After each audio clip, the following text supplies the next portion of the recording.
Tensions erupted at Khurai Sajor Laikai Laikhurimbi area after several residents of Sawungbung Relief Camp and Sajiwa Relief Camp rallied en masse against Sangai Festival. The large crowd was met with a force of police personnel attempting to hold the rally in this spot before reaching Hapta Kangjibung, the venue of Sangai Festival. Demonstrators shouted slogans opposing the festival while police personnel fired tear gas shells to stop the crowd from going ahead. Scuffle broke out between protesters and police personnel while attempting to breach past the barricades. Police fired several rounds of tear gas shells to dismiss the crowd.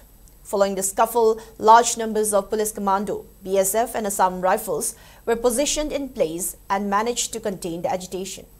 According to reports, some police personnel incurred minor injuries during the altercation.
Si pai tadi kami polis tadi, lain aku salah kata, aduh tak ada, aku ni kaya aku ni mikap pun lagi.